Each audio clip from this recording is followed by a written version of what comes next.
All right, let's dive right in. Today, we're cracking open a real literary cold case. We're going to explore how one of the most famous poems of the 20th century might actually be a secret memorial to a global catastrophe that history almost completely forgot. But first, I've got to ask you something. Think about this. Why do we build all these memorials for wars, but we seem to forget the pandemics that kill even more people? I mean, seriously, we have monuments to fallen soldiers everywhere, but where are the monuments for the victims of the Great Plagues? This question, right here, it's the key to unlocking this whole mystery. And to really get a sense of what was forgotten, just look at this number. We're talking about the 1918 influenza pandemic, the so-called Spanish flu. It killed at least 50 million people globally. That's more than double the deaths in all of World War I. And yet, its mark on our collective memory is just so faint, it's almost gone. So why the big difference? Well, it really comes down to how we tell the story of a tragedy. War, we remember that as a collective struggle. It's got public sacrifice, heroes, and real tangible memorials you can go visit. But a pandemic? That's a whole different beast. It's an individual battle, something you fight in private. It's filled with this awful sense of helplessness. And you're just not going to get a statue in the town square for that. Okay, and that brings us to the heart of our investigation, our main piece of evidence, T.S. Eliot's masterpiece, The Wasteland. For like 100 years, the official story has been that this is the poem about the trauma and disillusionment after World War I. That's what everyone's been taught. And it makes sense, right? Scholars have pointed to all this imagery, corpses, rats, and said, yep, that's the trenches. They saw its broken, fragmented style and said, that's the collapse of European culture. And of course, the despair in it got linked to Eliot's own personal struggles. This has been the go-to interpretation for generations. But what if we've all been missing a giant piece of the puzzle? I mean, even Eliot himself was kind of cagey about it. He really pushed back against all these big, grand interpretations. He once called the poem just a personal and wholly insignificant grouse against life. A grouse. That definitely hints that there's something more going on under the surface, something more personal than just a big statement on the war. So let's try something.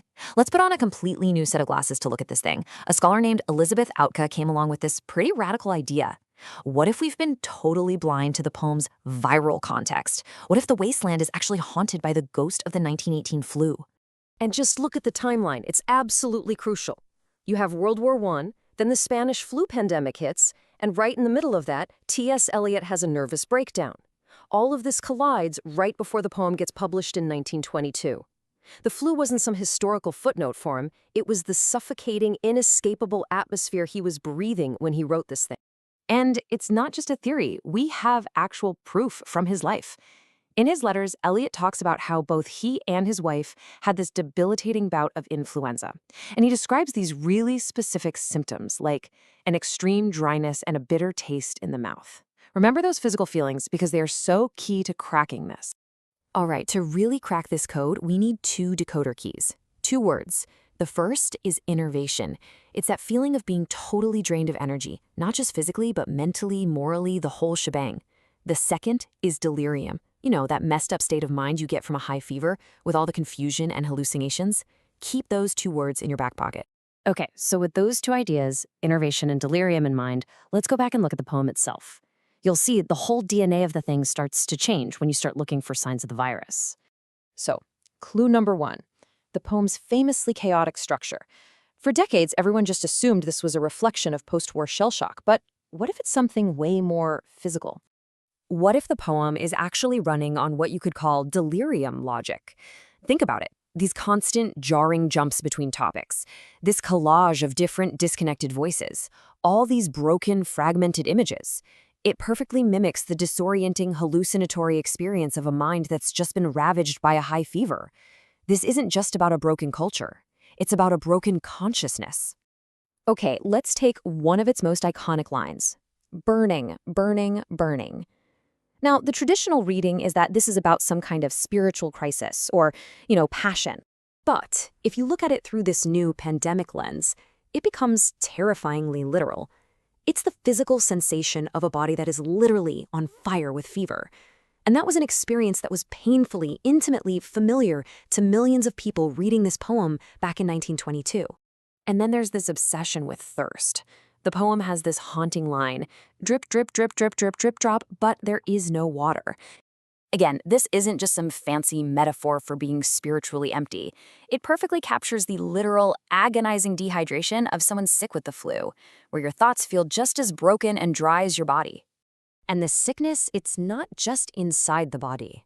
Eliot makes the whole world, the whole environment, feel contaminated. The very air you're breathing feels sick.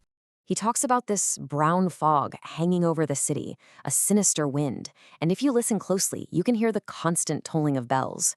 These aren't bells for soldiers dying on some far-off battlefield. No, these are ringing right there, in the city, marking the endless deaths of civilians from an invisible enemy in the air.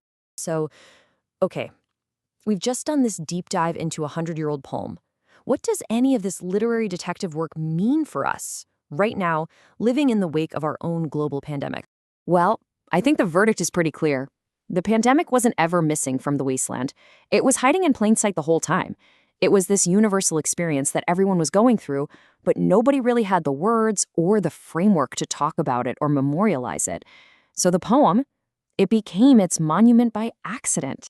And that brings us right back to that question from the beginning, only this time we have to turn it on ourselves. So how will we remember our pandemic? How is our story being recorded right now? Is there an official version and a hidden one? I mean, just think about this very modern clash of stories. On one hand, you might have an official government statement saying something like, 0 deaths from lack of oxygen. But on the other hand, you have photojournalists documenting a devastatingly different reality for the whole world to see. That conflict right there, between the official record and what people actually lived through, that's the battlefield where our collective memory gets created. And that's the final thought I want to leave you with. 100 years from now, when people look back and try to understand what we all just went through, where are they going to find the real story? Is it going to be in the sanitized official reports, or will they find it hidden away in the poems, the art, the music, and the photographs of our time?